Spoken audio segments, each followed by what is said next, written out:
Hey, what's going on, everybody? Obviously, today is Wednesday. We're going to knock out some hot cross buns ahead of Friday. That is when they are traditionally eaten. And as you can see today, I am joined by... Mario. All right. You like hot cross buns, Mario? Yeah? Do you even know what they are? Okay, go ahead and say it.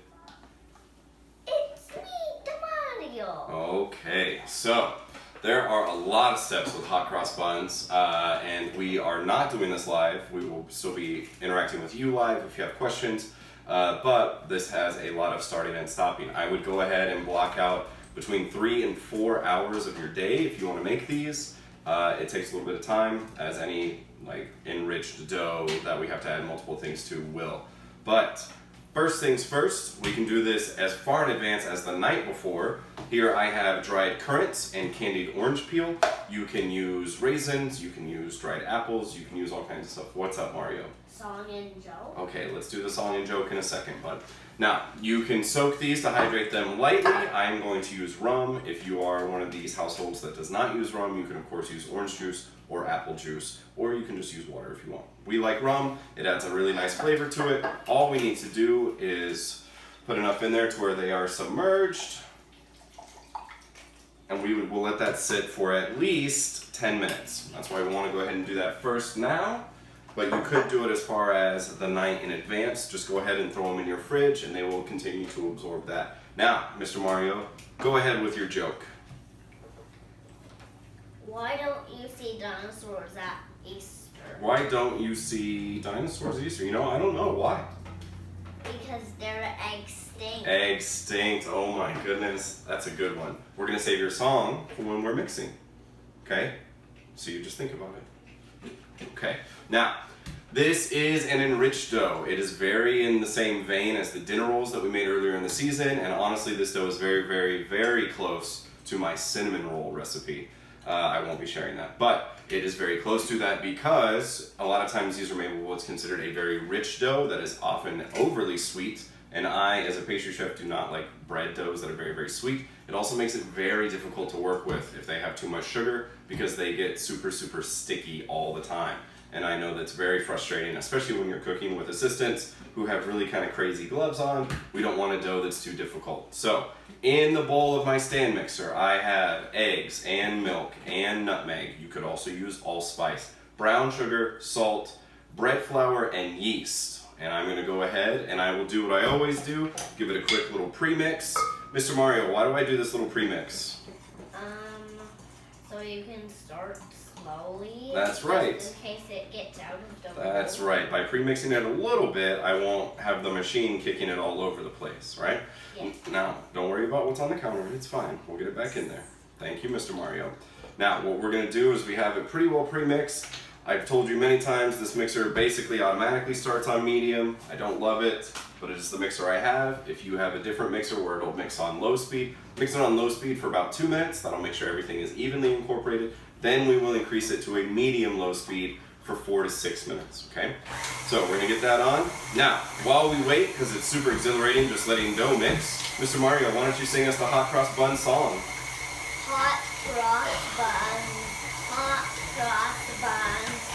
1 a penny, 2 a penny, hot cross buns. Sing it again. Hot cross buns. Sing it to them, not me. Hot cross buns. To them. 1 a penny, 2 a penny, hot cross buns. All right, that's good enough for me. Now, Mr. Mario, what big holiday is coming up? Easter, that's right. So hot cross buns, or more accurately, cross buns, go all the way back. The earliest recorded thing that I found goes back to the 12th century. The legend is that a monk, when they would make these, would put a cross in them to signify, obviously, the cross that Jesus died on, right? And they were eaten on Good Friday as a treat for everything that went on. They didn't start becoming hot cross buns, by and large, until they were being sold in the streets of England, and it was kind of a marketing thing where it was hot cross buns, as in straight from the oven, come and get them. And the song where it says 1 a penny, 2 a penny, that is the size of the buns. You could get a larger bun for a penny, or you could get 2 smaller buns for a penny. So you see the song actually has some meaning. Now, get them while they're hot and eat them by the ton. That's right, right? Get them while they're hot and eat them by the ton. Because we wouldn't say cold cross buns. As we all know, hot bread straight from the oven is obviously preferred, so that's where that kind of came from. Now, as we look down the road, the paste that I'm going to use on top is a more traditional European or English style paste. It is not very sweet. If you would prefer to up the sweetness of these, which I don't fully endorse, but if you want them sweeter because you know your audience better than I do, you could of course use Royal Icing on the top. Royal Icing is simply the mixture of powdered sugar and water or milk or egg whites until we get a very, very stiff consistency, and we can pipe that on before we put it in the oven. We will revisit that later because I know that it's kind of early in the process. Now, we've been mixing for about 2 or 3 minutes. I'm going to turn my machine off, take a look. Some things that I'm looking for, obviously I have really even dough. It smells delicious because of that nutmeg. I love nutmeg so much. Can I smell it? Go for it. I can't reach all the way to the Well, just use your nose, take a big smell. I can't smell it. Okay, well what I see is we still have these little pearls of yeast in there, and we know from our dinner roll mixing that we should mix until those pearls are more or less gone, right? So we're gonna keep mixing for about another minute, and then we're gonna add our butter. Now the reason we add the butter like this, we need to get our gluten formed before we start adding butter to it. If we add too much butter too soon, it will never form the gluten structure. This is true for all fats. If you're trying to make pizza dough or focaccia or this dough, but you want to use oil, and you add the oil too soon, oil and fat, they will coat the individual strands of the gluten and they won't be able to bind together. So we need to create a good gluten network, then we can add fat to it so it will incorporate. Alright? Pretty interesting stuff, huh, Mr. Mario? Can you stand up for me, bud? Can you come on up here? Alright, now Mr. Mario, do you celebrate Easter? Yeah? Do you beat Koopa and Troopas and everything? Or do you guys all break bread and relax for a day? You don't know? I know, it's different, right? You can never count on Bowser, can you? No. How's the princess doing? She good? Yeah, she's cool? Alright, what about your brother Luigi? Is he alright? Yoshi? Well, I don't know where Yoshi is. Oh, okay. So, we've mixed for about another minute. I can tell by looking at it we have even more gluten formation. The pearls of the yeast are breaking down pretty well. To add our butter, do yourself a favor, pull this off the hook. It should not stick to you. It should be really easy to work with. Pull a little bit of a hole in the center. That'll make what comes next easier. And the texture of our butter here is important. You see it's soft enough that I can kind of bend it, but it is not warm. It's still rigid, it's still got a cool to the touch, but it's soft enough that I can move it. What we're gonna do, 1 second, Mr. Mario, is we're gonna gently smash it with our hands, and we're gonna break it into quarters, and that'll help it incorporate more evenly. Mr. Mario, what is your question? Why does when you make the hole in the dough, then it kind of smushes back? Okay, so why is it keep moving after I've moved it? That's the gluten strand that we were talking about. I talked a little bit about it when we were making our pie dough, but if we pull this apart, the gluten is what's going to pull it back together. That's what fights us when we're trying to shape doughs or pastes or anything like that. That is the gluten strand. To relax that, we could chill it down or we could rest it. But I need to keep mixing because I need all this butter to be incorporated. So we're going to mix it for about another 4 minutes until the butter is fully incorporated. If it takes longer, try and do it by hand, because what we're worried about is the friction from all of this movement and mixing, melting the butter, and it won't incorporate in the dough. Now, I don't think we're going to have a problem with that. It's nice and cool in here today. We've worked at a good pace. But if you see that it's taking a very, very long time, go ahead and pause everything and try and work it in by hand. Okay. Now, hot cross buns were originally made with lard because it was way more accessible than butter, and we're talking like back in medieval times. If you wanted to use lard or any other fat, obviously you could. Traditionally we use butter because this is again a sweet treat when everybody is celebrating the Easter holiday, eaten on Good Friday. Now, what you'll see is my dough is mixing. Sometimes the butter gets kicked up here. Do not be afraid to help your machine out. Periodically scrape everything down. The machine is not intelligent like we are, it just works and works and works, so help it work better, right? Don't be afraid to turn it off, scrape everything down and get it mixing. But you'll see, it should become kind of a splintery mess, and then it should incorporate the butter and start cleaning the bowl again. Just like we did with our gnocchi parisienne, as we're trying to add all of this fat and free moisture and everything, the dough is gonna try and splinter. When it comes back together, that's when we know we're ready for the next stage. Now, likewise, I can go ahead and give these a quick little shake just to make sure that they're all getting soaked with the rum. We will need to drain them before we use them, but I want to give them as long as I can to absorb that flavor and expand as much as possible. You could use them completely dry, but they will not absorb any moisture, and they are likely to rip holes in your dough as we move forward. All right, Mr. Mario, we need to scrape it down again, right? All right, butter is just all over the place. Wait, can I try a little bit of scraping? You can try on the next one. How about that? No, like scrape it off the hook. Sure. You can scrape it off the hook. Just grab it with your fingers and slide it right off the hook. Okay. Just grab it and just pull it all off there. Keep pulling. Come on. All right. I love the sound effects. All right, good enough. We got to keep this mixing, bud. All right. So, okay. Again, help your dough out. Let it do its thing. Mr. Mario is upset because he has sticky hands. Working with bread, you will often have sticky hands. It's something you got to kind of get used to. In the pastry kitchen, if you work in restaurants especially, any a la minute desserts, a lot of times there's potential for sticky, dirty hands. Keep cleaning your hands, bud. Now, what other dried fruits can we put in there, or candied fruits? Basically anything you want. If you have the candied mixture from a fruitcake, you can use that. I can tell you it's typically only as popular as people think fruitcake is, but as I was researching where to get my currants, there are companies that make these really beautiful dried blends that include dried peaches, dried mangoes, dried apples, dried fruits, etc. You can use sultanas, you can use raisins, you can use figs. You can really start to tailor this to be what you want. I'm kind of simple in the fact that I like oranges and currants, and I might add a little crystallized ginger, except I'm pretty sure that my young cohort here would hate that. So if these were for me, I would have a little crystallized ginger in there, and it would balance out really, really beautifully. Now, what we're looking at here, the dough has incorporated the butter. I can tell because it's starting to clean the bowl again. Thank you, Mr. Mario.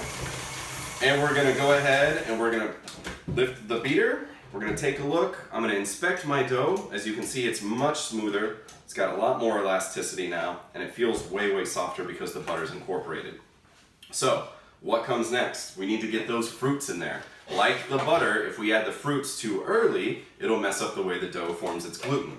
So, once my butter is gone, I can drain off all this beautiful, beautiful rum, which now has a slight fruity flavor.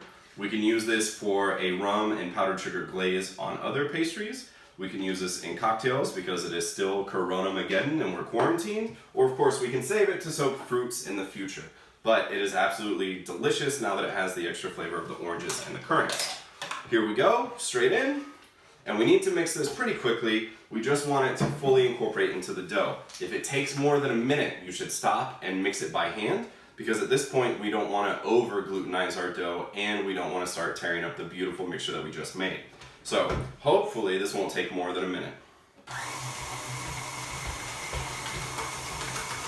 You'll see, again, because of all the moisture from the fruits, it'll fight it, but then it'll start incorporated pretty evenly. It's looking good.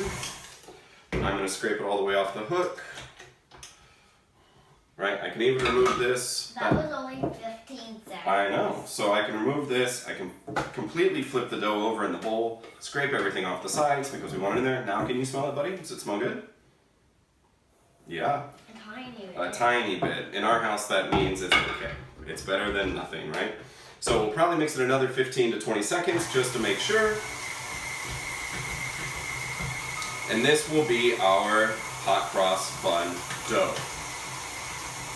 Hot cross buns, hot cross buns, 1 penny, 2 a penny, hot cross buns. Yes, sir. That is the song. All right. Get them while they're hot and eat them by the time. Okay, so now, if I wanted to, I could leave them in this bowl. I have this beautiful lid that claps right on there and it's totally fine. But typically it's better with a dough, especially once we've added stuff, to move it to another container. Because in the agitation of moving it, what we're gonna do is we're gonna more evenly mix those products in there. A quick spray, or of course you could butter it, and then we're gonna scoop all this out into our new container. And you'll see right here on the bottom, there's kind of an empty space where there's no fruits. Now what I recommend, try and get everything off there because we want it in our recipe. Get some slightly damp hands, pick up your dough, and just kind of quickly work it around to where it has a really smooth surface. It's okay, we can punch it right back in. Thank you. because if it has any tears or any giant holes in the surface, as the bread is trying to expand, it's releasing all the gases from the yeast, that's where they will escape. So we want a really smooth surface on the outside. When I taught professionally, and of course people my age or slightly older, I would always use the parachute analogy from PE in school. We want to pull that parachute up and wrap it under us and everybody runs under. If there's a giant hole in the parachute, it can't trap anything in there.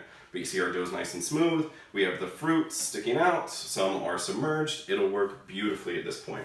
Cover it with plastic wrap. As always, I recommend covering it super, super tight, like we were going into space, because then I can almost immediately see that my yeast is gassing, and I can see very, very quickly that it's pushing outwards. It'll make sure that nothing gets in there.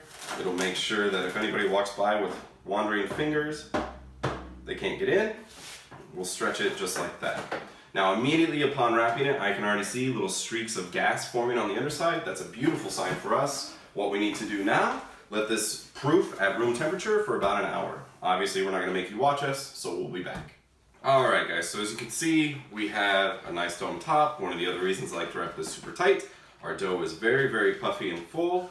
So what I'm gonna do is I'm gonna portion these. Each size is obviously up to what you wanna do. I would say kind of the minimum size to start at would be like ½ an ounce. Those will be very, very small.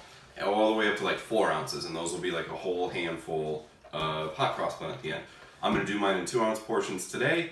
You've seen me cutting portion dough, so that's not anything too interesting. And I'm gonna have my assistant, Mr. Mario Blaze here, start working on our cross paste. Now in this cup, we have our milk, our flour, a little bit of baking powder, a little bit of salt, and a little bit of powdered sugar. Now when you stir this, make sure to stir only inside, don't get anything out, okay? So hold on to this, hold on to the cup, and then really stir, stir, stir. Okay, it should get really heavy really fast. Now, when working with enriched doughs, if you find that it is sticky, that's where a little bit of flour will come in handy. You gotta really stir it, bud. So a little bit of flour on the surface, we'll scrape it out. The dough smells great, looks great, it's got a really good feeling to it. We'll gently punch it down, get some of that gas out of there. It'll make shaping it much, much easier. So, 2-ounce portions, let's see what we get. Keep stirring, bud. Make sure to get all the flour in there. All right, so 2-ounce portions. Now, a little tip for portioning is don't cut on the scale because you might overload the scale. You see I put my dough on, I weigh it, then I move it off and I edit it as I need to, and then we start moving it around. Now, if you are trying to do this in a bit of more efficiency, you always have one on the scale while you're adjusting the other one. So this one's 1 3/8, I pull it off, I cut a little bit more, I get this on here. Now this one is at 2, I move it off, I cut a new one, and I'm constantly checking 2 instead of just doing one at a time. Now if you're uncomfortable with that, obviously work at whatever pace you can, right? Baking's hard enough as it is, so we don't want to make it more difficult than it needs to be. How's your pace looking there, Mario? Good. Good? All right, so we need to make sure that it is fully pasty, right? We need to get all of that flour in there. The cross paste should be pretty thick. We don't typically season this, we don't color it. We want it to be white, so it'll be a very stark contrast to our golden brown delicious buns. But you see it's a very thick paste. It needs to hydrate fully, so now that it's mixed, we're gonna leave it right there. We're gonna let it sit while we keep going on the next stage. Now, my friend Mario remembers how to shape these dough balls. So Mr. Mario, can you help me shape them? It's the Mario. All right. Now, obviously this dough could be used for plenty of other things. It's not only for hot cross buns. I told you it is essentially very close to my cinnamon roll recipe with the added fruits and things. You could totally treat this like a cinnamon roll. Roll it out moderately flat, layer in your cinnamon filling, roll it up, and then you would have a fruit-filled cinnamon roll. Could be. And it's similar to fruitcake. It's kind of similar to fruitcake, except fruitcake is cake, and this is bread. This also gets very close to one of the pastries that's very near and dear to my heart, Kugelhopf, right? I'm sure that you don't know what that is, but Kugelhopf is the closest thing to cake bread can be, and it is very similar to this recipe. It typically just has a whole lot of sugar. When it's done baking, it is basically cake that instead of commercial leaveners has been raised by yeast. So in a pinch, this dough has plenty of options. Those look pretty good, bud. Keep it up. Wait, on this one? On all of them. Right, I'll come back and help you final shape when I'm done doing this. You want to sing the song for us again? Hot cross buns, hot cross buns. 1 a penny, 2 a penny, hot cross buns. Yeah. Now, it is important that these are as close to the same size as you can possibly get them. That's why I'm using a food scale. It makes it so much better, because what will happen is if we have any that are drastically too large or too small, they will cook very differently than the rest, and the likelihood is that they will affect the way that everything around them bakes also. If they are too large, they will displace too much heat. If they are too small, they're likely to burn fast, and then everything will start to smell like burn. What are we gonna do with these? Alright, so we have 1 mini and 1 regular. That's just extra because our tray has got a nice amount on it. What I would recommend, again, is if you have a mini, go ahead and do yourself a favor. Set that in a warm place so it can proof faster. This will be your test bake, right?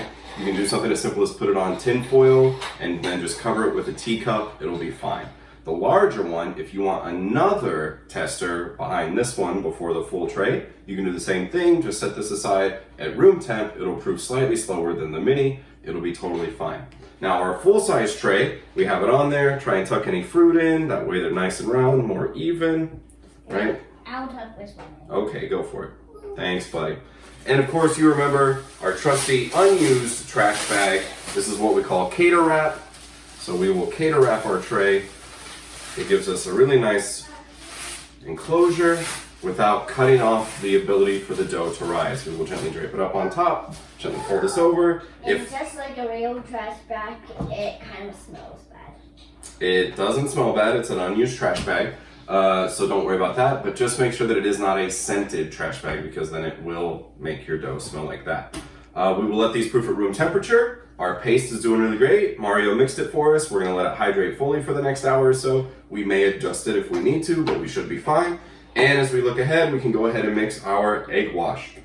Our egg wash is a little bit of water with 1 egg. Can you put your fingers on top and shake it, shake it, shake it? Really hard, come on. Shake, shake, like you mean it. There you go. And separately, you can make your simple syrup if you want to. I make mine in containers and boil them in the microwave. That's more than enough. And then I have them ready at all times. So here's our simple syrup, it's ready. Our egg wash, thank you Mario, is ready. And our cross paste is ready. So all we need to do is final proof this, clean up our station a little bit, and we'll be good to go. So, alright guys, so it's been about an hour. We've had everything at room temp, pretty much where we left it. Here we have our testers. This is my mini, this is my full size, so we can see more or less the difference there. Right now we need to final check our proof, and the way to do that, we dip our finger. You want to try it, Mario? Go ahead, dip your finger in some flour. And what we're going to do is we're going to gently poke the dough, right? We're not trying to stab it, we're not trying to poke a hole in it. You can poke this one, or that one, that's fine.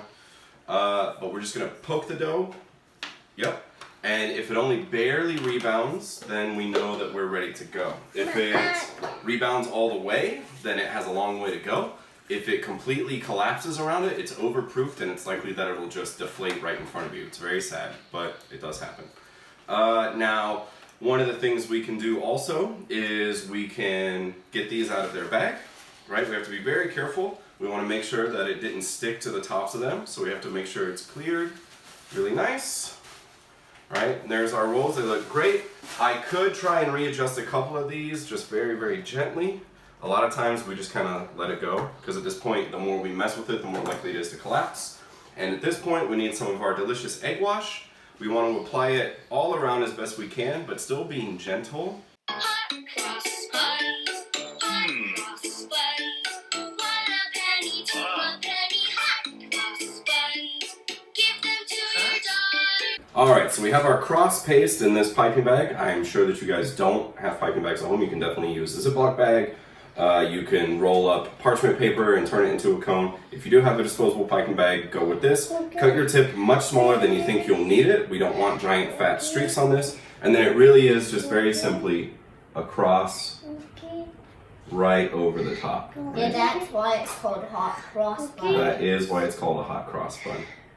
Hot cross buns, hot cross buns, 1 a penny, 2 a penny, hot cross buns, give them to your daughter. And you're likely to have some paste left over, and this is one of those things where it's hard to make such a small amount that you don't have any left over, and this paste basically is only used for this. So we can set it aside. I would say just call your neighbor, see if they want to make the recipes too. 2 or 3 households can go in on this little recipe and you'll be fine. If you're using the royal icing, just save the royal icing. It can be used to decorate cookies or any other thing. But here we go into a 350-degree oven. You can do still or convection. I've mentioned many times I always prefer convection because it'll rebound heat so much faster. Then, when they're golden brown delicious, even starting to get full brown, what we're gonna do is we're gonna pull them out, we're gonna coat them with some simple syrup, and we're gonna show you what that looks like next. Alright, so they've been in the oven. My testers I put on the very top shelf of the oven, the top rack. They're gonna cook very, very fast. They'll get the color the quickest, but it will help me determine how the entire tray is doing, which is in the center of my oven. If we take a look, it's got a cross in it, and it's a hot bun. It is a hot cross bun. We can tear the little pieces of paste off the side, clean it up a little bit, do that with the big boy too. And you can see, again, this is our 2-ounce portion. I think that's a pretty suitable size for most people. But what we're gonna do is, while it is still warm, we're gonna take our simple syrup and we're gonna brush it on there as liberally as we did with our egg wash. And then we're gonna return it to the oven for about a minute so that that glaze can cook and it can really shine up our little hot cross buns. So I'm gonna drop these in the oven and we're gonna recap everything since I know it was a really involved process. So now everything is in the oven. We're just waiting for our syrup to dry. If you wanna go extra, you can syrup this thing as many times as you want. The glaze will get shinier and thicker, but it will also get sweeter and sweeter.